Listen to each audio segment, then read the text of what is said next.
So my name is Hailey Gardham. I am the GROW/PWCP coordinator for Central Assiniboine Watershed District based out of Balder. So I pretty much take in the applications and I will kind of organize them and go out and look at them if need be. I also kind of do a handful of other things beside that stuff. So I normally will organize a summer student and I will go and take the equipment somewhere if need be, or I'll help with some of the well cappings and well shockings if we need to do all that stuff. But yeah. And then just one big question. What is the role and importance of a watershed conservation district? Well, that's a big one. There's lots and lots of benefits to having a watershed district and conservation district. I think mainly it helps keep the land to its natural, or more natural than it's kind of veering into, is the way that I look at it. I find sometimes we're having a lot of farms getting no shelter belts and like tilling everything up, and we're seeing a lot of erosion and all that happening, and I'm thinking that our new practices that we're trying to fund kind of help eliminate that, and we're kind of trying to go back to before the age of all of this stuff that's not wrecking our land, but definitely not helping improve it. So I think it's kind of pulling us back a little bit, trying to do the things that are best for our land. But yeah. All right, so welcome. Thank you so much for coming. My name is Hailey Gardham, and I am the GROW/PWCP coordinator for Central Assiniboine Watershed District based out of Balder. So today I'm going to go over just a little bit of a background of our district, just to show you the history a little bit, because the names have changed sometimes, so you might recognize some of the old names and not know what our new name is. So I'll go over a little bit of background. Then I'll go over a couple of our in-house programs just that we do directly out of the district office that we kind of fund with our sub-district funding and stuff like that. Then I'll go over our GROW, PWCP, and ROP programs. So just a little bit of a background. So our district began in 2001 as the Tiger Hills Conservation District. When we were Tiger Hills, we were in partnership with the municipalities of Argyll, Strathcona, South Cypress, Glenwood, the town of Souris, the village of Glenborough, and the province of Manitoba. In 2008, we then changed our boundaries a little bit and changed our name to be the Assiniboine Hills Conservation District. Here we added the arm of Cornwallis, Whitewater, Riverside, Oakland, the village of Wawanesa, and the city of Brandon. In 2020, Assiniboine Hills was one of the 18 conservation districts that became a group of 14 watershed districts with the proclamation of the Watershed Districts Act. Our name was then changed to Central Assiniboine Watershed District, and we no longer go by the municipal borders, but now we go by the watersheds. So the flow of water is what we go by now. So this is what our district looks like. We got a little bit of Carberry in here. We go up all the way to Arm of Elton. Central Assiniboine Watershed District is a grassroots-led organization led by a municipal appointed board and staff of watershed-focused land management professionals. Central Assiniboine Watershed District is made up of 20 portions of 20 municipalities. We say portions because it's not the whole municipalities now. As well as 6 different sub-districts. Our sub-districts are the Epinette-Willow Creek, the Oak Creek, Assiniboine River, Lower Assiniboine River, Little Souris River, and then the Cypress River. So we can't do this today without mentioning all of our partners. So Central Assiniboine Watershed District is in partnership with the Manitoba Association of Watersheds. These are the people that kind of run the PWCP program for us. We also are in partnership with GROW, Growing Outcomes in Watersheds, Manitoba Habitat Conservancy, and then of course the province of Manitoba, or the government of Manitoba. So to kick things off, I'll kind of go over just a couple of our in-house programs. So through our district, we have 3 different equipment rentals that you can rent out. Our first one is our plastic mulch applicator. That's this yellow piece of machinery right here. And you can rent this for $75 a day. The other one is our tree planter, which is the blue one, and this one's also $75 a day. And then the other piece of equipment that we have is our grass seeder, and the grass seeder is just a small one that you can put on your quad. You hook it up to the battery, and it kind of broadcasts your grass seed if you want. And that one is a $50 damage deposit refundable upon return of the grass seeder. We don't provide the trees or the mulch. You would have to go out and purchase it yourself. But the planters and stuff, if you need help with running them or knowing how to run them, we can teach you how to do it. The tree planter and the tree mulcher need a tractor with hydraulics on it so that you can move the blades and everything up and down.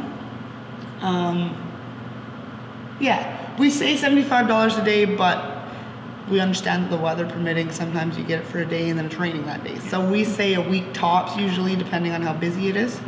But yeah.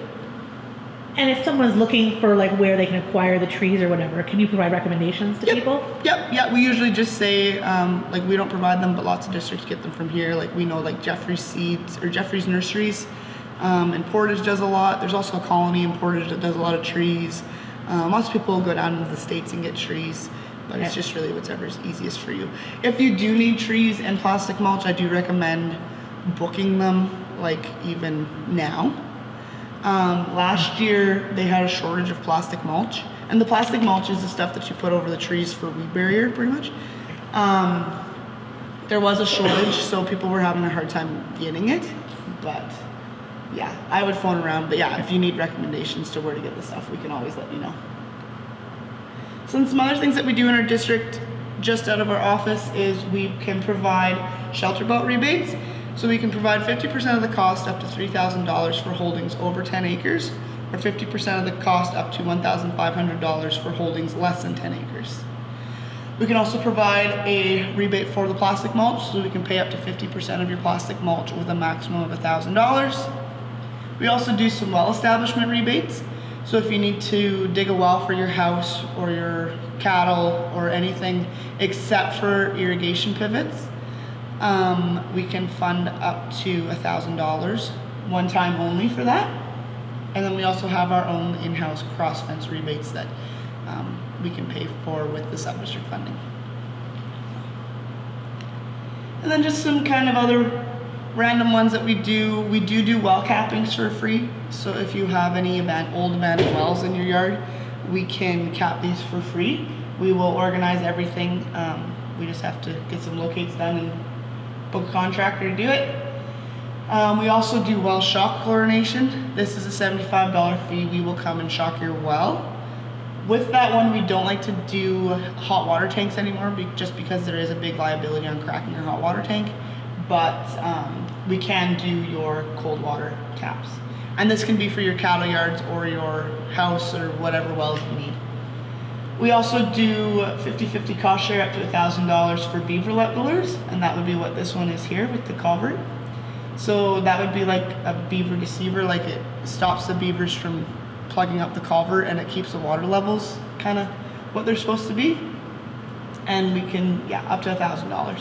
So all of these CAWD application forms are here, or they're in our office or on our website. So if you need any information on that, just give us a call. The next one that I'll go over now is our GROW program. This is where most of our programs come out of. GROW stands for Growing Outcomes in the Watersheds. It is a Made in Manitoba program that supports conservation projects on agricultural lands. GROW can fund project establishment costs and can provide annual payments for projects that help improve or maintain watershed health. GROW is sectioned into 5 categories.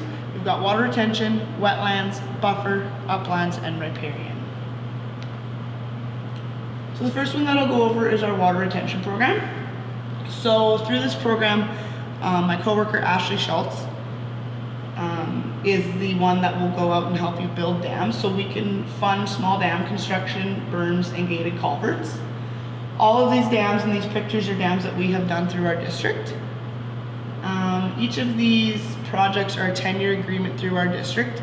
Most stuff when it comes to dams and berms and stuff like that, when you're dealing with the like water people and you're doing all your permits, most of them are longer permits than that, but that's just what the GROW guidelines have given us as a 10-year.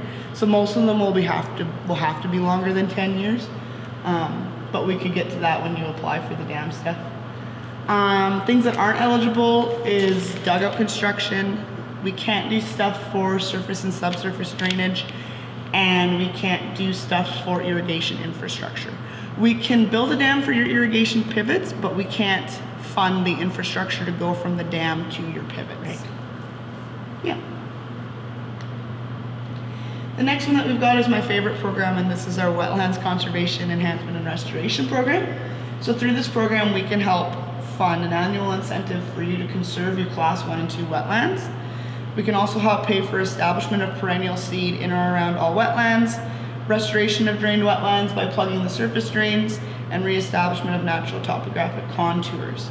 All of these programs are also a 10-year agreement. So with the conserving of existing class 1 and 2 wetlands, we can pay you an annual incentive for 10 years for you to leave your class 1 and 2 wetlands undrained. You can seed through them whenever you want, you just can't drain them, and they can't be a part of an existing drain. So these wetlands would be ones like these that show up kind of temporarily in the spring. Sometimes you can see through them, sometimes you can't, depending on the year. Sometimes they don't show up at all. But yeah, for this program, what we do with the wetlands is you would give us all your quarter sections. I would take them, we have a mapping system that can figure out the elevation changes between the wetland and the normal. And we can kind of see where they classify, if it's a 1, 2, or a 3, or a 4. And then we'll normally cross-reference with multiple different maps because we know that maps always are changing. And then if we really need to, we'll go and take our drone out and check it out and make sure that it's still good. With this program, the conservation of 3s and 4 wetlands are not eligible. Conservation of peatlands is not eligible, and the conservation of wetlands on pasture land is not eligible. We can do on cultivated land and hayland, but pasture land is not being approved yet for us to do. Can you tell me the difference between the 1, 2, 3, and 4 wetlands? Yep. So a class 1 wetland would be like this one. So it's got like 0 vegetation in it pretty much. A class 2 would start having a little bit of marshy vegetation. The way that I like to say the difference between a class 2 and a 3 is a 3 will have your cattails, a 2 will not. Okay.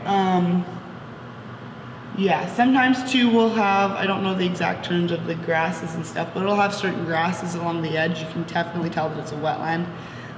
But the 3 is a deeper one, and it'll have cattails. And then the 4 is definitely a deep wetland, will definitely have cattails and all that stuff. But it's kind of hard because when you get a really, really wet year, sometimes your class 2s could look like a 3, which Right. we've had, but yeah, we also have guides here if you need more of a. We like to go by the Stewart and Cantry wetlands classification guide, and that's kind of, they break it down way better than I can. So our next program is our riparian area management program. So under this program, we can help fund for some rotational grazing stuff. So we can fund up to $18,000 per quarter maximum for riparian fencing, watering system, well establishment, and pipeline. We can also help fund stream crossings, erosion control, stream bank stabilization, reestablishment of riparian vegetation, grass runways like the one that we've got down here. That's the grass runway that we did a couple years ago at just south of Wawanesa. And then we can also do some stuff with seeding down salinity areas.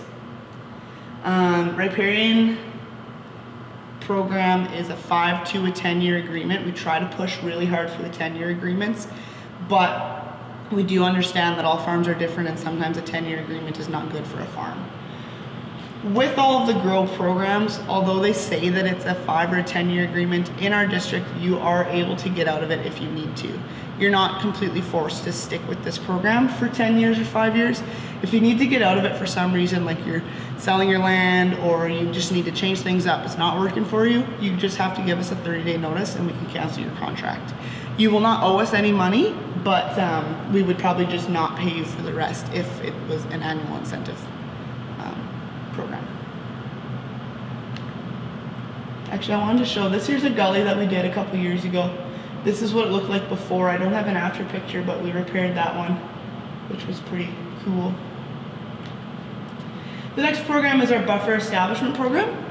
So under this program, we can help fund shelter belts for your fields. We don't do yard shelter belts. This would be just for your fields.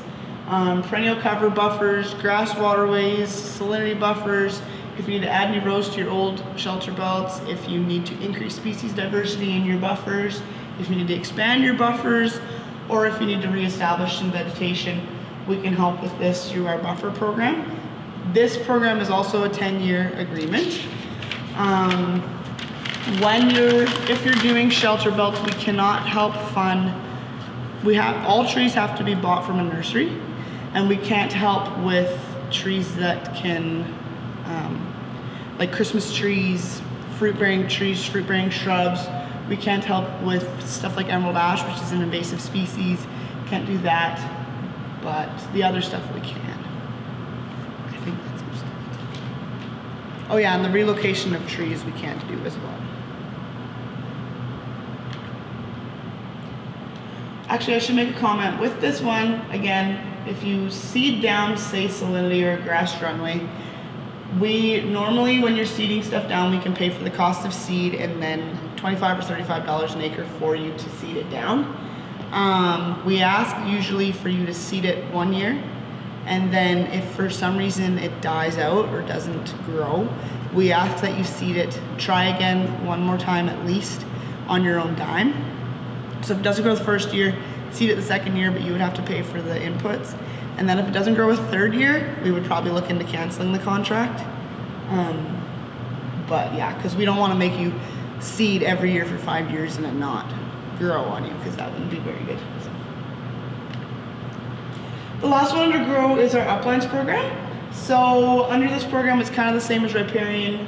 We can pay for rotational grazing stuff, $18,000 a quarter maximum. So this is for cross fence, watering systems, well establishment, and pipelines. We can also do some conservation of existing native prairie and highly erodible areas. And we have been doing a lot of land conversion lately. So that would be if you had cultivated land that you wanted to change over to perennial grass seed, we can help pay for the seed and cost to seed for that. For the rotational grazing stuff, we normally ask that it is, like, we need to make sure that it's a rotational grazing system, I guess. So, and we don't pay for any perimeter fencing. We only pay for cross fencing. This is also a 5 to 10 year agreement, but we will probably ask that we do a 10-year, but if we can't, then that's okay, no worries. But these are some watering systems that we've done in the past. There's the rotational grazing guys. Ladies, I guess. Yeah. So how to apply for grow.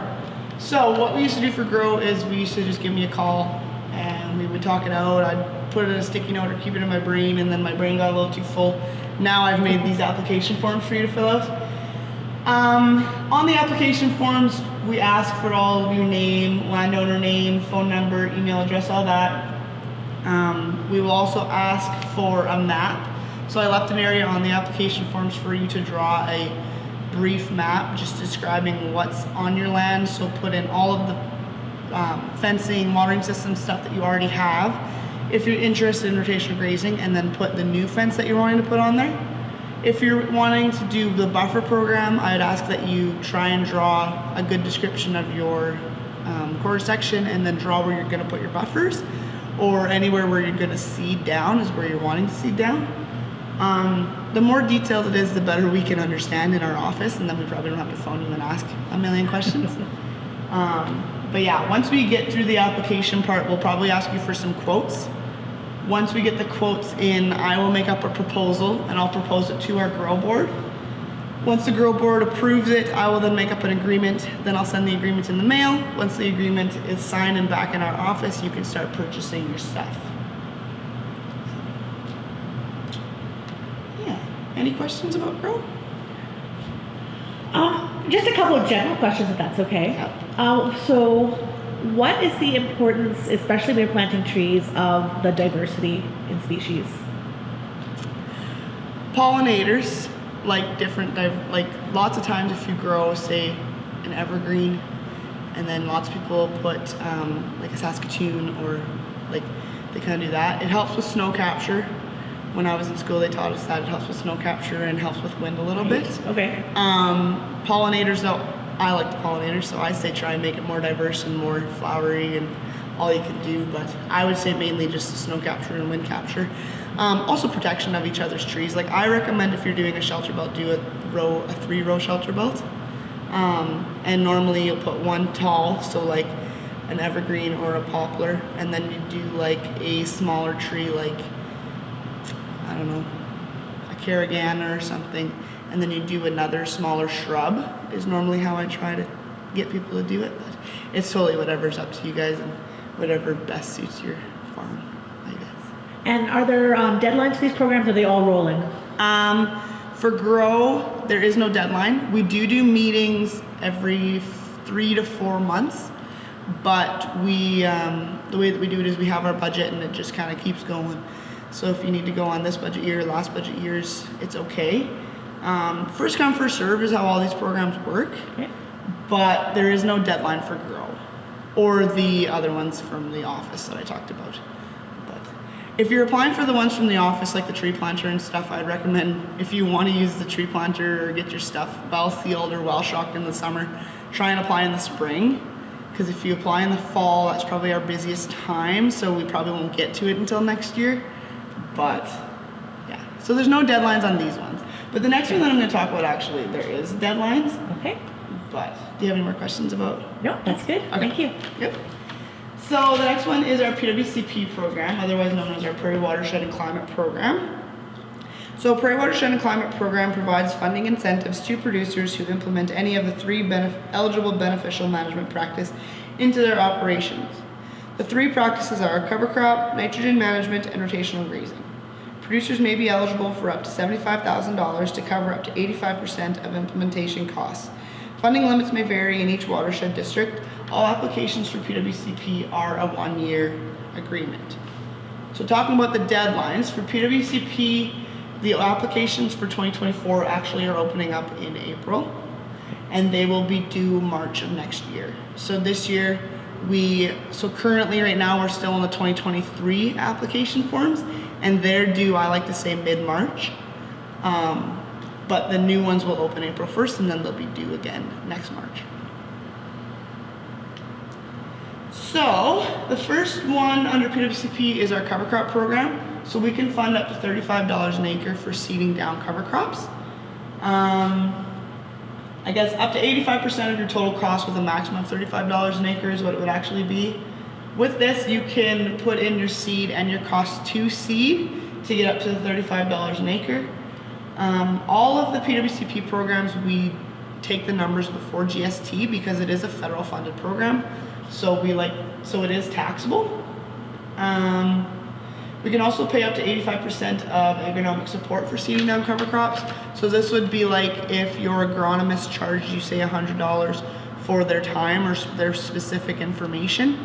That would be what this could cover, is 85% of that.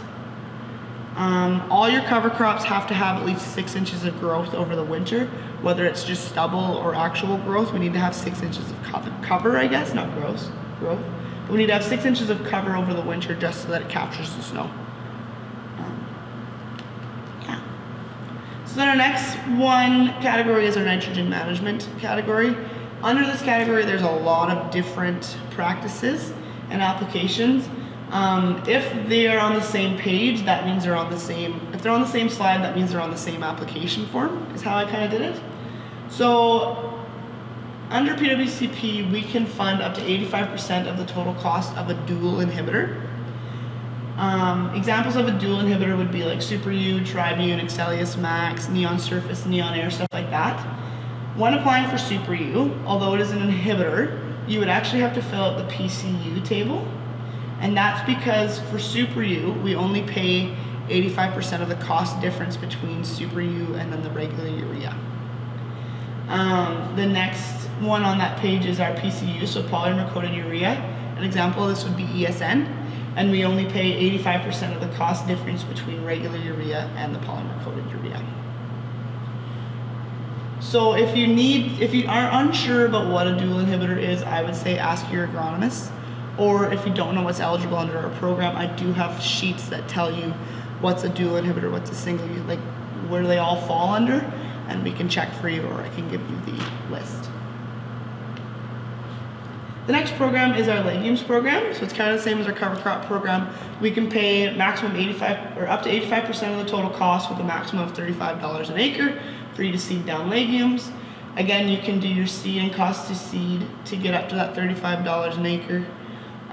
In our district, all legumes are eligible. So this is peas, soybeans, faba beans, alfalfa. Any legume you can think of is eligible under our program. I know lots of districts don't do soybeans or faba beans, but you would have to kind of talk to your district and see which ones they allow. But for ours, we do all of them. The next one is our nitrogen management program for manure injection and upgrading manure injection equipment. So we can pay up to 85% of the contractor cost to incorporate manure into the soil.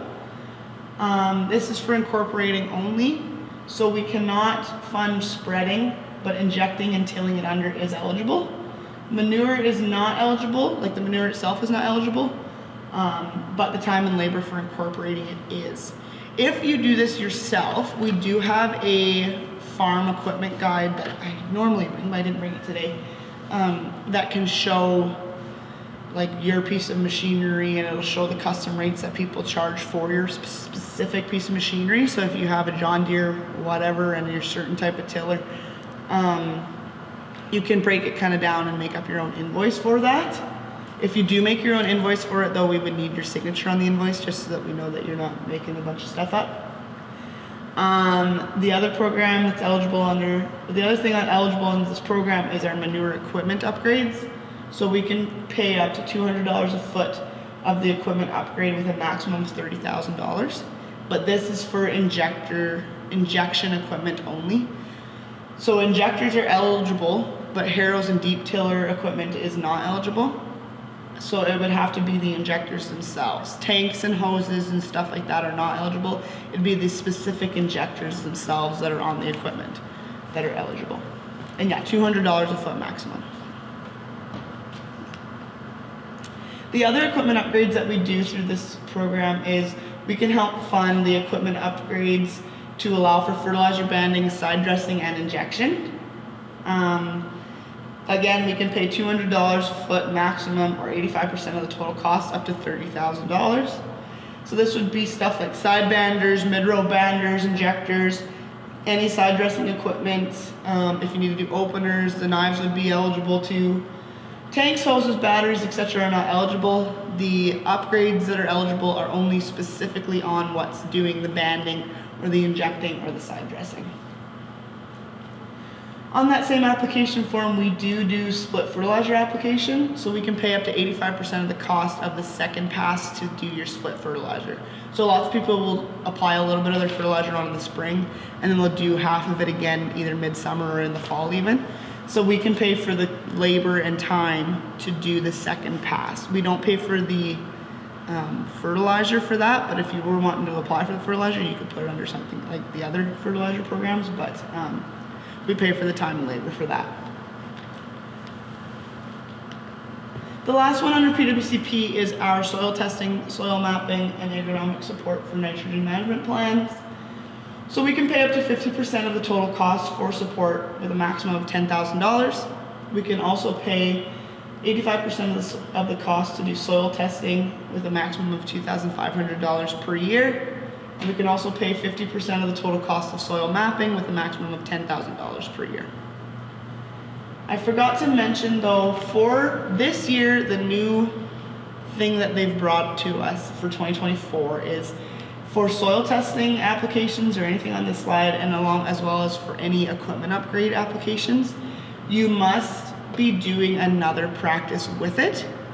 So if you're applying for soil testing, you must also apply for legumes or cover crop or an inhibitor, and same goes for the equipment upgrades. So for the equipment upgrades, you must apply for inhibitors or PCU or legumes or cover crop.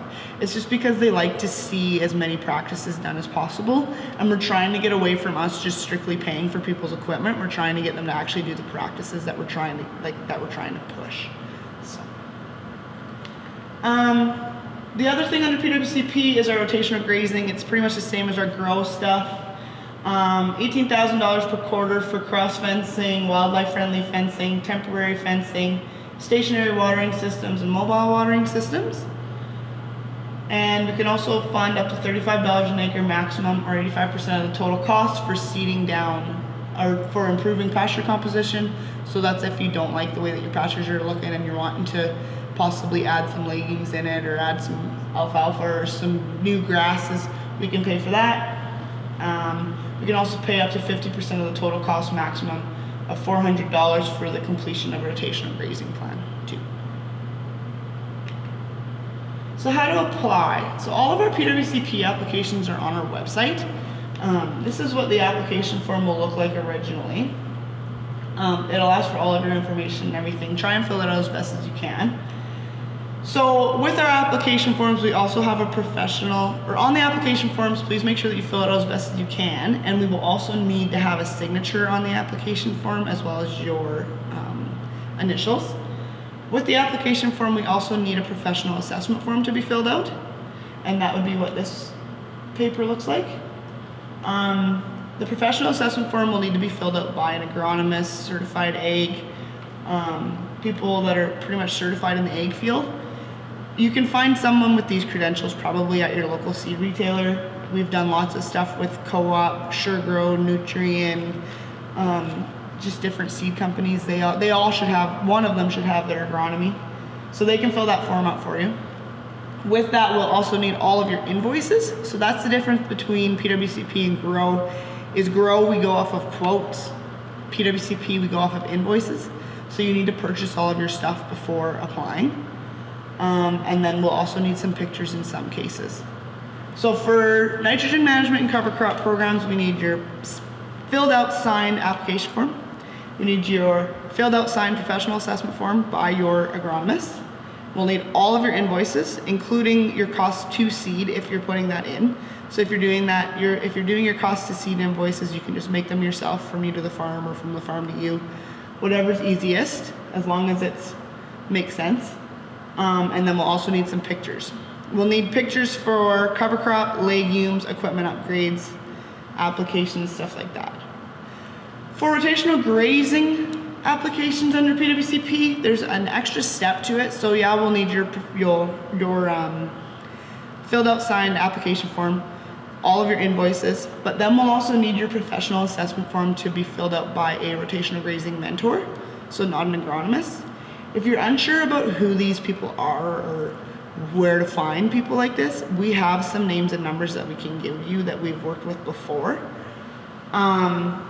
We would also need a rotational grazing plan to be, you can make the plan yourself, but it would need to be signed by your rotational grazing mentor that signed your professional assessment form.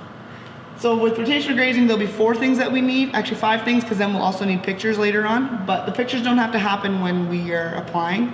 They can happen later on within that year of the application. I do like to give a little bit of a forewarning about PWCP. PWCP is a changeable program. It is a federal funded program, so it's completely changeable. They can change it whenever they want at any given moment. They actually changed a couple things on us 2 days ago. So whenever they want, they can change what's eligible, they can change the funding costs, they can change whatever they want at any time. So if you're unsure about what's still eligible or if anything's changed, just give us a call and we can let you know.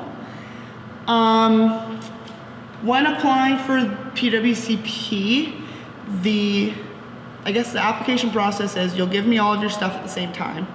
I will look it over.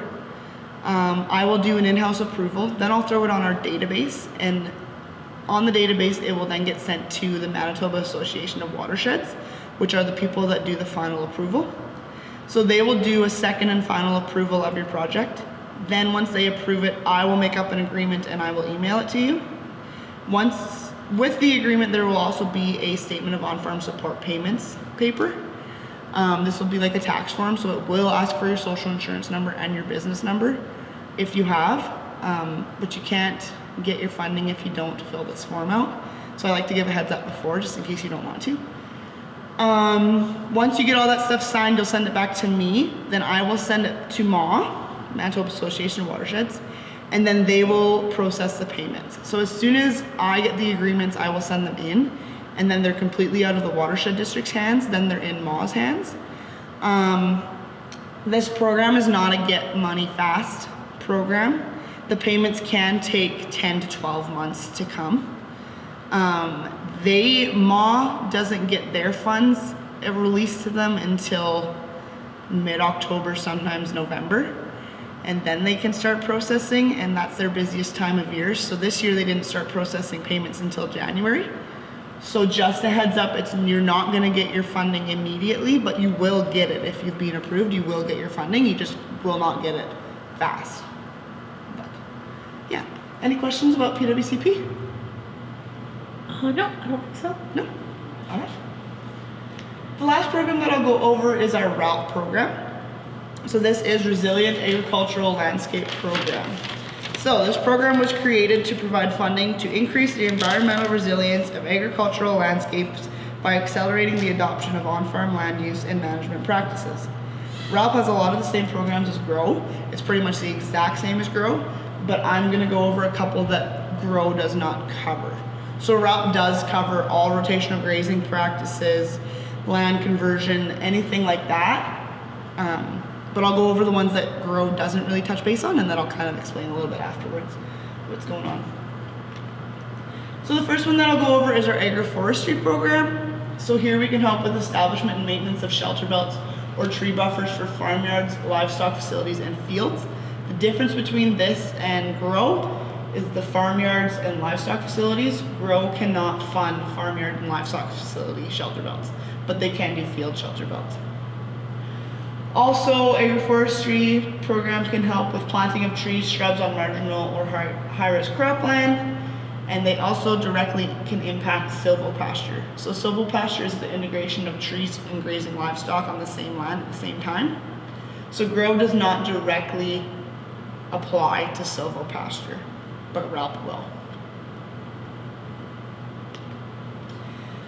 Some other things that GROW doesn't do, but RALP does. So RALP can help fund strip planting of perennial cover. So you can see here. And then we can also do some establishment of pollinator strips or other perennial cover for pollinator habitat. So GROW doesn't have anything that directly can impact the pollinators, but RALP does. So that's a good program. Another one that RALP does is they can also help fund engineering and consultative fees, construction of water level controls for wetland restoration, and revegetation of restored wetland area and adjacent uplands. And if anybody farms in Manitoba, they probably know what this is. This is our pesky leafy spurge that hopefully not everybody has. RALP can help with leafy spurge control. There is no blanket application, there is no blanket example of how this is gonna look. So if you do have leafy spurge and you need help with it, just give us a call. And I like to say, give my manager a call, because he's in charge of RALP actually. But we can hopefully guide you into the right path, and hopefully RALP can help a little bit with your leafy spurge control. But I don't know how they're planning on controlling it or what their plans are, but I would say give us a call, and then we can hopefully try and figure something out for your leafy spurge. So for RALP, we say to apply, probably just phone the office, and we can kind of talk it out amongst my manager, Neil. Normally what we'll do though is we'll get you to fill out a GROW form, just because they're all very, very similar. And then we'll look it over and we will propose it to our board as if it's a GROW project, and then we will just swing it under RALP. The difference between GROW and RALP though is, for RALP you need to have an environmental farm plan, and GROW we do not. So for the environmental farm plan, it used to take a couple of days to do. Now it's and you used to have to go in person. Now it's an online course that takes, I think, like half a day, like maybe a morning. So you would need to do this for RALP. What we'll normally do though is, if we do have people applying for GROW that already have their environmental farm plan, we will just scooch them over to RALP. It'll be the exact same funding, but sometimes we don't want to ask people for the environmental farm plan to be done, so we'll just take somebody that already has it and just throw them under RALP. So yeah, I guess I would kind of take in the application forms, but my manager Neil's in charge of it. So if you have any questions about route, just phone Neil. But yeah. So this is all of our contact information. That was kind of my spiel for the day. This QR code takes you to our website with all the application forms and everything.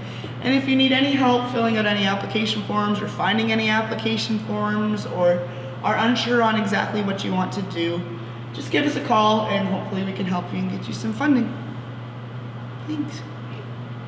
Thank you. Thanks for coming.